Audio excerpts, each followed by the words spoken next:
Good morning, good afternoon, good evening. Welcome to the State of the Strong, an audio-visual podcast brought to you by Bull Brand. My name is Sibum Banza, but I'm not here alone. I'm here with the talented Lirai. How are you doing, Lirai? Yes, you got that right. I'm here. That's like it, right? There's one thing about you, friend. You're talented. How you doing this morning, Sibu? I'm okay. I'm awake. I'm alive. It's a Friday, my favorite day of the week, because Really? tomorrow I get to get a bit. Oh, no. Yeah, you know all about me. You know all about me. As you guys know, on the State of the Strong, we try to bring your favorite South African personalities to find out what makes them tick, what makes them special, what makes them strong. And today's guest is no exception. He is a social media superstar and so much more. Mr. Sendio Lemii, Lemii Loco. How are you doing, my brother? What's up? good? How you guys doing? Listen, you are the Twitter therapist. You are the relationship expert All via of the it. Instagrams. Yeah, You yeah. are the one that we go to when we are going through the issues. We don't go to our parents anymore. We don't know. Listen. We go to Lemii We just hit Loco. up the live. Yeah. We hit up the Q&A because you know what? We're going to get some good advice. over there. I'm just here doing the Lord's work, man. We need it. We need it. We need it. Okay, so before we get started Yeah. with any questions or whatever, we're going to play a game called 60 Seconds of Strong. Okay. Very simple, but we are extremely competitive here. Okay, so Okay, it's okay. not just for Nje. This will really let us know if you should be here or not. Yo, So basically, no if pressure. if you Nothing. don't do well, we're just going to end it here. Yo, guys. In the first 5 minutes. Hasn't even been 5 minutes. I haven't even clocked 5 minutes and already. Mamela. It's very simple, very easy, and it's not that tough. So I'm Okay. going to hand you a piece of paper, and it either has a sentence that you have to complete or a question that you need to answer, whatever it is. But Okay. you got to do it quick. You got to get through Got as you. many as you can. And when you. I say as many as you can, I want this thing to be empty. So I'll just by the grab time I'm an done with answer. you. Grab or an complete answer. the She'll sentence. pass them 60 to you seconds of even. strong. Okay. Sibu, are you ready You have with 1 the timer? minute. Okay, cool. Are you ready? Let's rock. 3, 2, 1, go. Go. If I had a superpower, it would be invisibility. If I were president for a day, I'd do away with text. The reality of the show I would be on is real hey, hip hop what yeah. I believe the South African government is starts with a T, ends with a rash. My biggest strength is my sense of humor. South Africa is amazing. If I were an animal, I would be a lion. Instagram is popping. 30 seconds. How old is your vasalab? Damn, I don't own a vasalab. I've got the scrunchy, the shower what. A word I can't pronounce. Worcestershire sauce. Worcestershire sauce. The youth of SA are lit. If I won the lotto today, I would never work again. 5 seconds. I spend most of my time with my partner. Rich and sad or poor. What? And happy. Time. Rich and sad, bro. Rich and sad, over poor and happy. Any day Nah, of the I'd rather week. be rich and sad, bro. There's something that he said, and I'm just trying to remember what. Yo. I got a vaslab. Yeah, I'm worried about that. Yeah. Should we give him a count first? Okay, let's count Let's all give of him them. a count. Okay. Got 1, 2, 3, 4, 5, 6, 7, 8, 9, 10, 11, 12, 13. Nah, 14. that's pretty good. Okay. That's pretty good numbers Okay. there. What's the highest you guys have got? I don't know, but It's a lot. it's a bit more than that. a lot. Okay. Slightly Okay. more. You're like So I don't somewhere do- in the middle. So I don't do too bad. Nah, not at Okay. all. We've had somebody on the show that got like 23. Yeah, it was pretty hectic. Okay, So, okay. but we need to talk about that vaslap issue. You're not a vaslap No, guy. guys, look. Black people need to let go of vaslap. Never. I promise you. First and foremost, when it gets too old, there's this stench that a vaslap has. Yo. When it gets too old. Doing a scrub lap. You know what I mean? Yes. Like, guys, let's scrunch something. Look, the concept is, with the vaslap, I believe you're just spreading the dirt around. Okay. You know what I mean? It's soap, spread dirt around, rinse, done. With that shower shandies. It's like you know what we used to do, those sex orange. Yeah, the sex? orange Yeah, peel that's the sex, concept. yeah. It's like you're scrubbing the dirt off. So that's why I'm against the vasalab. You know what the thing about Lemii is, guys? Like, he will speak and you'll listen to him. This guy went to school for this. Like, no, this is my point of reference. Wikipedia, who? Google, Lemii man. Loco, that's It's all like you need. Lemii Loco. That's all you but need. The problem with that is that we put too much trust in him. That's because the thing. one day he's going to tell us something and we expect Guys. for it to be fact. Yeah. And we walk into rooms with serious people. And we say say no, it. vasalab spread. Yeah. And it's the biggest load of... I'm pretty sure it's been scientifically proven Nah, somewhere. I'd say scientifically proven. I'm telling you guys. I think this is the one time that I'm going to have to disagree with you, Lemii Loco. Guys, there's a few things black people need to let go of. okay. And number one is vasalab. Vasalab. Number two, kemaotwana. Let's let go of that thing. It's too little meat for too much work. Okay, speaking of letting go, right? Let's go to the... You had a 9-to-5 Yeah. job before you even went into yeah. the whole social media thing. I don't miss those days. And really? I So don't. you let go of it? I let go of it. So I worked for one of the biggest insurance companies in SA. Fortunately, they put me through school, so I became an insurance broker. Okay. But I just wanted to DJ, man. I was like, Yeah. you know what? It's not for me. How do we go from insurance, paper, Yeah. to To viral social media sensation. Yo, that journey was crazy actually because so when I started working, I was already a DJ. So I've been a DJ for many moons now. I think I started in 2010. How that started is because I go to Groove and I'm like into hip hop, and hip hop was only getting into the scene in SA. And every time I'd hear a hip hop DJ, I'd be like, man, you know what? If I was a DJ, I'd play better than this guy. So my friends got tired of that. They're like, DJ, I guess Yeah, born. do it, yeah. And that's how I became a DJ, So obviously that wasn't paying bills. Started working. And then when it got to a point where I was staying up late because of the DJing, and now I have to wake up early in the morning and go to work, I had to choose one. And I was like, I'd rather DJ. So I left my 9-to-5. Honestly, I took a leap of faith. I said, let me be a DJ. But now the problem is I had so much time on my hands. Like during the day, I'm doing nothing, Monday to Thursday. Sure. Friday night, only then I start getting busy. Yeah. So, Yeah. I bumped into an app called Vine and I was like, oh, this is cool.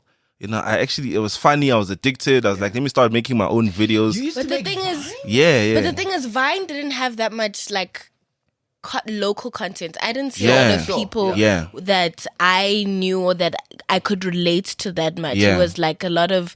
I even forgot their names. Those groups. Yeah, like King Bash. King Bash is from, like, I found him on Vine. Yeah. Mhm. And I started following from Vine. There was another guy who was like big. I forgot his name. But yeah, there was quite a few guys, but nobody local. Exactly. They Did were... it pop off when you went on Vine? Or Nah, you just...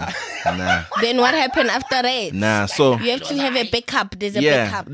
that was my DJing was my backup. Sure. So for me, my thinking was the whole backup thing, right? That's a different conversation on its own. That's something that we need to address, like especially as the youth of today.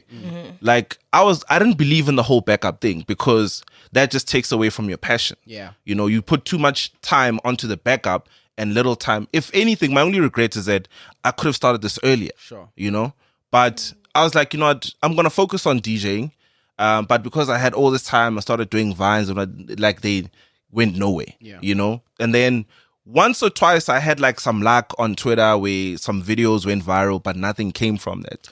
Of the Vines. So you were uploading, or somebody uploaded. Yeah, them so on I'd Twitter. make a Vine, upload it on Vine, and then download that video and post it on Got you. Twitter. Twitter. And then I started getting some follows on Twitter, but nothing serious. I have a couple of videos that actually did great, but nothing serious. Fast forward to 2020, I'm now broke because it's lockdown. There's no gigs. There's nothing. I was actually job hunting. Yeah. I had zero money. Actually asked my mom for money for data so I can job hunt. Really? Yeah. So with that data, after applying, I said, let me just do a Q&A. I actually did 2. The first one didn't go anywhere. The second one... No, wait. So I heard Yeah. from the first Q&A that you did, Yeah.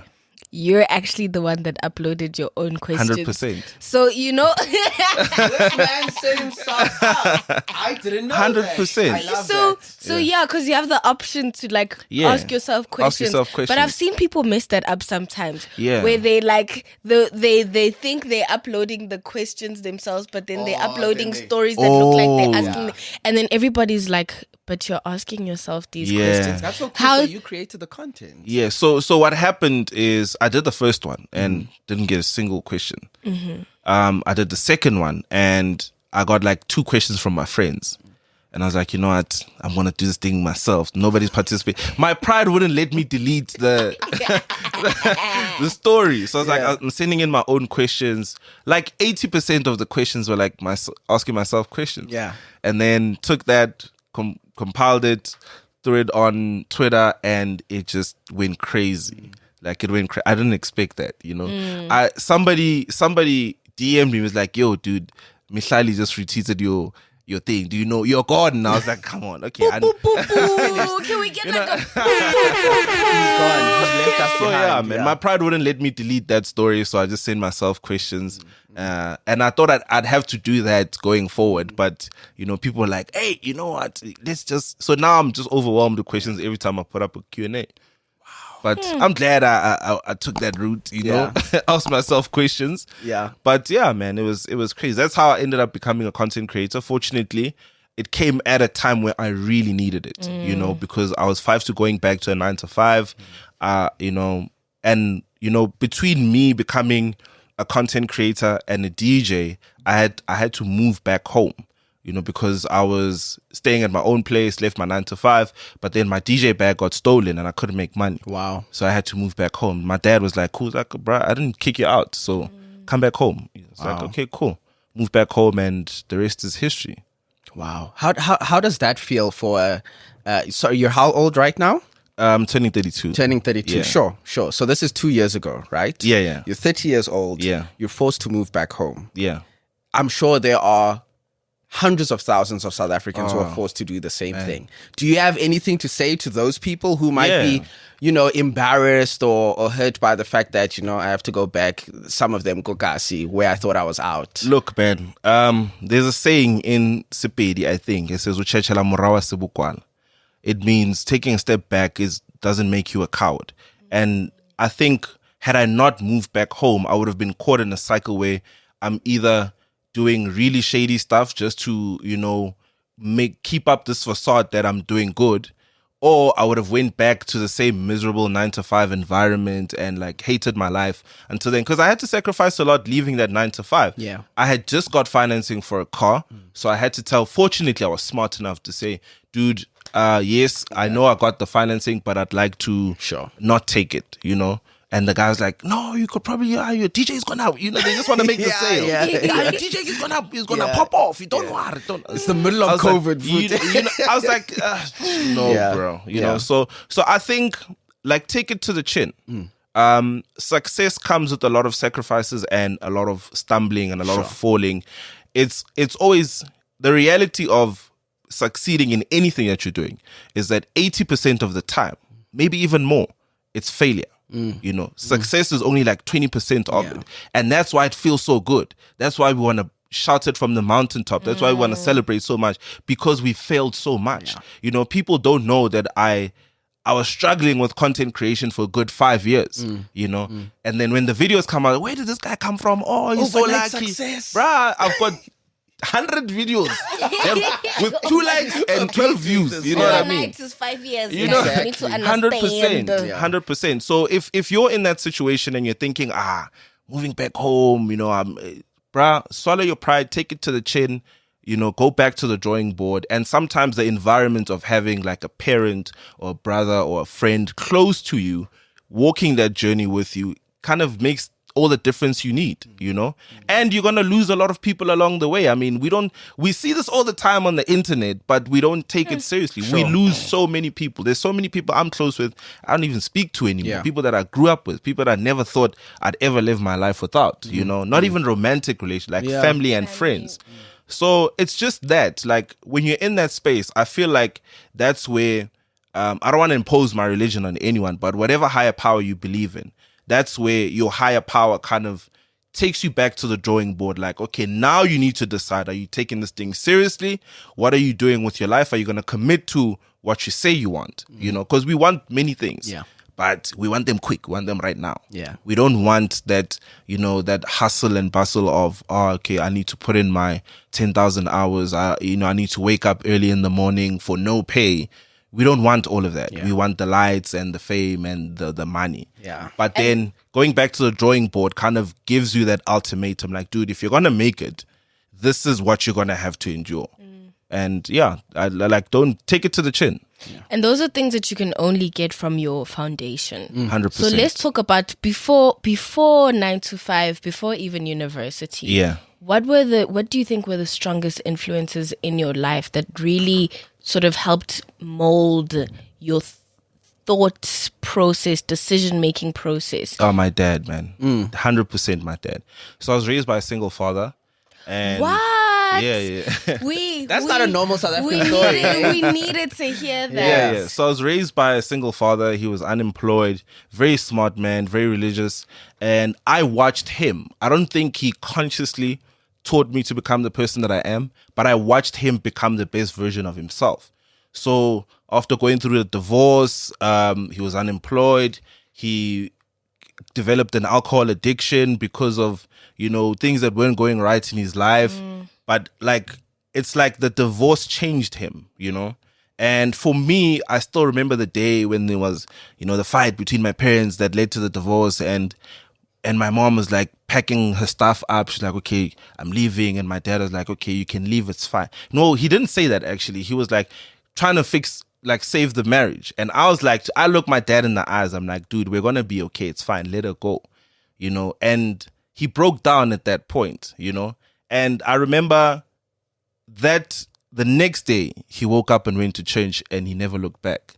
You know, and he became such a pillar, not only for my life, but like the immediate people around us in the community and everything. So I watched him become like my role model. I saw his lowest point and I saw his highest point. And it was crazy how, you know, how we always say, oh, parents, especially black parents, they're not supportive and whatnot. I saw a completely different narrative of that, you know. I saw my dad was very supportive. Even when I left my job, he was like, oh, okay, so what's your plan?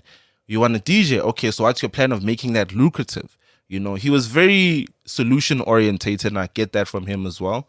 And I think without him, I don't think I'd ever be here. My only regret in life, in case you guys wanted to know, I'm just going to throw it in there. My only regrets in life is that, other than the fact that I wish I could have done this content thing earlier, is the fact that my dad is not here to see it all. You know, like that's like the most heartbreaking thing like in my whole life. Yeah. Losing my dad before all of this like popped off. That's like something I'm still battling with today. Yeah. I'm like, I wish this man was here to kind of like enjoy all of this. And because we had such big plans. We want to make the house a double-story house. You know, we want to travel. We had so many things that we wanted to do together. But he literally passed away, I think, 8 months. No, I'm lying. A year before all of this came together. Wow. So yeah, man. I think without him, I wouldn't be the person that I am today. Yeah. I'm still cool with my mom, by the way. Glad you put that out there. We're best friends. Me and my mom were like gossip girls. You know, every time we're on the phone, we're always gossiping. Like, okay, what's happening? I was very close with my mom, but even when they were together, I always gravitated towards my dad, and she always says it till today. Okay, so now that everything has popped off, what do you feel like is your biggest achievement to date? What really, you know, makes you proud of yourself? I think my biggest achievement is yet to come. Sure. But what I've got so far, man, working with brands that I've always wanted to work with. I didn't believe in the whole vision board thing, but I decided to try it out after I saw. Remember that guy? The thing goes Michael Dapper. Michael Dapper. So I once watched an interview because I was like, "There's no way this was a real thing." Sure. You know, only to find out he's a content creator, he's a comedian, and then I watched an interview and he was like, "We had a vision board with my team, and our goal was to have 1 million followers, and they achieved that." And I was like, "Damn, I should try this out." So when before my first video went viral, I decided to go the vision board route. And I was like, I remember even tweeting it. I was like, this year, I think it was 2 months before my first video went viral. Like, this year, I want to collaborate with more content creators. I want to put more time into content creation because I feel like we've got the time now, you know? And literally 2 months later, my first video went viral. I was like, there is no way this is a real. So I started doing that. And then I put brands on the board. I'm like, okay, cool. I want to work with literally everything I put down. Sure. I said, I want to work with Netflix. I want to do something with a bank because obviously it was the whole do you have money thing. I was like, okay, next thing I know, I did an ad for Smirnoff. A few months after that, I did ads with Netflix. A few months after that, I did ads with Standard Bank. And it just kept snowballing from there. So I really believe, like it turned me into a believer. The whole vision board thing turned me into a believer. So the biggest achievement was definitely putting something down that I wanted to do and actually did it. Even on a bigger scale that I imagined. Because when I said Netflix, I was like, influencer campaign, promo.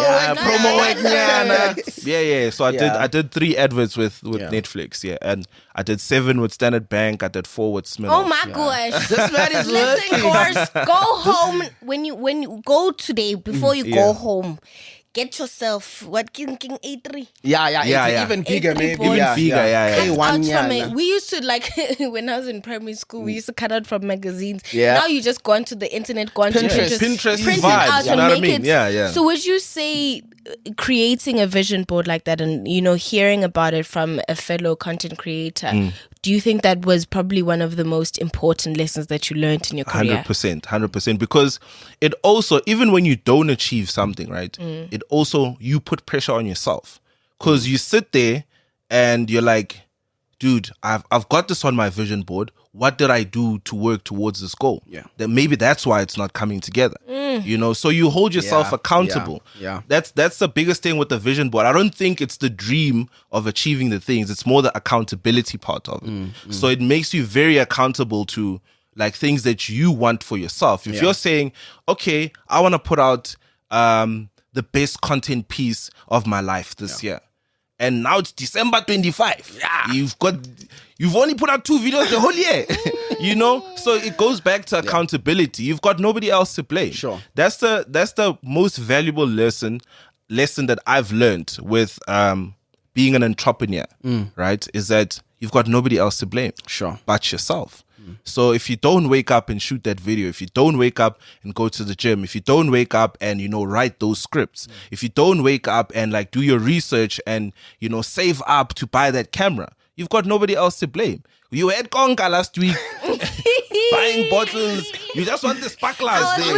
I was waiting for the confirmation. I was waiting. I think the most important thing with a vision board, it takes away all the BS. Sure. Right? Because you've got so much noise around you from friends, from peers, from colleagues, from so many people around you. You've got so much noise about what they perceive as important, what they perceive as success, what they perceive is doing well. And with a vision board, you know your truth. So if you're sitting there and you get your first big check and your vision board says, okay, I said I was going to buy a camera. And you decide, let's just say Mkhodu Monday, And then you blow that on Mkhodu Monday. You go back to the same vision board that's staring you in the eyes, telling you, hey, we still don't have a camera, bro. So it's accountability. I think that's the biggest lesson of. I love that. That's why he's on the state of the That's why he's in the state of the He's a strong. definer of his own destiny. 100%. And I love that because you have to have that kind of faith in yourself. You know. Let's bring it back home. The State of the Strong is a proudly South African podcast. What do you think makes South Africa and South Africans unlike any other place on earth? We're rock stars, man. We're rock stars. Our government is rock stars. Everybody's just a rock. We're just living here. The beautiful thing about South Africa, other than the fact that we're a beautiful tourist destination, right, is that we find humor in everything. I don't think the narrative around the world is that it's a black thing, and what makes South Africa different is that it's a South African thing, despite your skin color. We find humor in everything. Something serious happens. the parliament burned down. We're thinking, hey, Gwede Mantashe dropped the coal there. They were smoking humble bumble. They dropped the coal. Now they're blaming the homeless man across the street. You know, like we find humor. And I think that's what gets us through all of these. Like we've got the highest GBV rates in the world. We've got one of the highest crime rates in the world. And through all of that, there are little moments that we interact with each other that remind us that, you know, we can get through this. Yeah. It's not so bad. Yeah. You know what I mean? It's not so bad. You've got those moments like when we put out our content and you can tell this is just only South Africans can understand this. You know what I mean? Yeah. It's just that thing. It's like, I don't think any other country in the world is as unique and has their own identity like us. I mean, damn man, we've got 11 languages. Like who else has 11 languages? Like we're born multilingual. You know, some people, you go to a country, they only speak one language. Sure. You're just fortunate if you can speak two, your home language and English.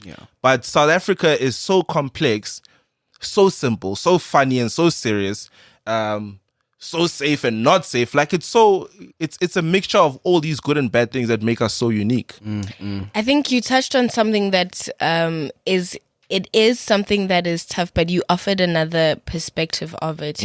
You know, often we look at just, you know, how CBD Twitter is just black Twitter in general, SA black Twitter, not the rest of the world. Yeah. And how, especially recently, it's been such a toxic space, and how, you know, not a lot of good has come out of it.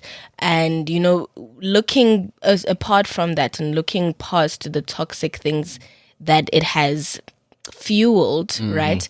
It is also, I think, our way, the humor of it all is our way as South Africans of dealing with the craziness of our country and how much we have to deal with. I think specifically speaking about Twitter as a platform and Black Twitter as a space in itself, I'm just sad at the way that we choose to use Black Twitter, right? Because we've proven time and time again that it could be such a helpful tool in helping businesses start up, in helping discovering talent, in, you know, helping fight for those who don't have the resources to fight for themselves, be it legally, be it against a perpetrator. We've proven that it's a tool that we can use for good. But there's this culture of using it to just for creating a toxic space. And that's why I personally don't engage in Twitter a lot, you know, and I was more active on Twitter than I was on Instagram, you know. But I then realized that you're walking on eggshells on Twitter. Even when it's something, people have lost jobs because of Twitter, of an innocent tweet. And that's when I realized that, you know, we're in a space that's so helpful. In like, we've got so much power as Black Twitter in terms of spreading information, helping, whatever it could be. But we choose to use it as something so toxic. You know, so I mean, a lot of people have decided to kind of engage less. And that's why we've got CBD Twitter and whatnot. You know, hey guys, that thing's a lot. It's a lot. But I feel like once we break out of that cycle of, I think it's all. I mean, we refer to it as clout chasing. Once we break away from that, we could literally break boundaries, man, and help each other achieve amazing stuff.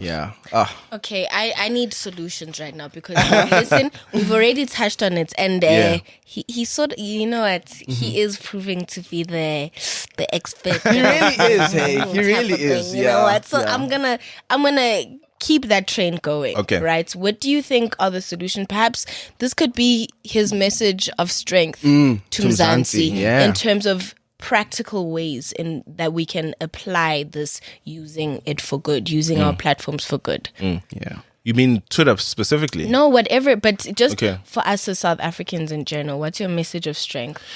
I think the crux of this whole problem, we need to be more empathetic. And it's very straightforward. If you can just be empathetic with the next person, it's easy to apply yourself to help them get out of whatever situation they're in. So there was this big boom on social media, and we started raising awareness of like mental health issues and those kind of things. And then quickly it turned into people using it as a tool to kind of like either taunt other people or, you know, kind of get away from accountability. People would tweet rubbish and then next thing defend it with, oh no, I was depressed and whatnot. Come on. Yeah. You know, but if we can, because being empathetic means you wouldn't do that in the first place because there's somebody who's really dealing with like real mental health issues. So to cut the long story short, I think empathy, we've lost all sorts of empathy as a collective. The funny thing is individually, we've got that, you know, like friend to friend, family member to family member, we've got that. Yeah. But as a collective, it's like being cool, like weighs much more than being a helpful human being, being helpful to the next person. So I think being empathetic is the solution to a lot of the problems we've got today. Even if you think it on a government level, if they could empathize and think like, hey, I've been hungry before, because their excuse is always, we fought for this country. If you could just remember what you fought for, you know, if you could just remember, take yourself back to the time when you were fighting, the things that you stood for at that time. Remember that. That would remind you that, you know what, I used to go to bed hungry, you know, I couldn't get an education because of A, B, and C. Why are you imposing the same problems onto the people that you fought for? So there's no empathy at all. So I think if we just go back to the drawing board as a people, as a country, and start empathizing a bit more with each other, it would cut down a lot of problems that we've got. Whew. Man, so DJ, insurance broker, social media star, president of South Africa, all of them. Therapies. Rachel Ray. Let's say counselor. Doctor. He's our Dr. Phil. Dr. Phil. Dr. Phil.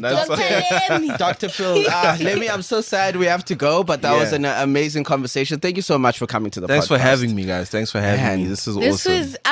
I'm happy. I feel fulfilled now. Same. Like, this life has just been so... it's been a lot. And Lemii, even though, you know, you weren't hitting us with but do you have money? I really appreciate the value that you brought to this conversation and things that even challenged myself as a human being, you know? And that's what we try to do here at the Bull Brand Podcast. Remember, we told you we're defining what it is, and this is one of them. It's all about inspiration. It's all about, you know what, thought-provoking conversations, but we still are cool. You know what I'm saying? All of us here today, we're the cool We're the coolest. We're the coolest for ones. Sure. Yeah. Well, ladies and gentlemen, thank you so much for tuning in, whether it was via audio podcast or visual vodcast. I'm making up my own words. I love it. Please make sure that you stay tuned to the next episode of State of the Strong, a Bull Brand podcast.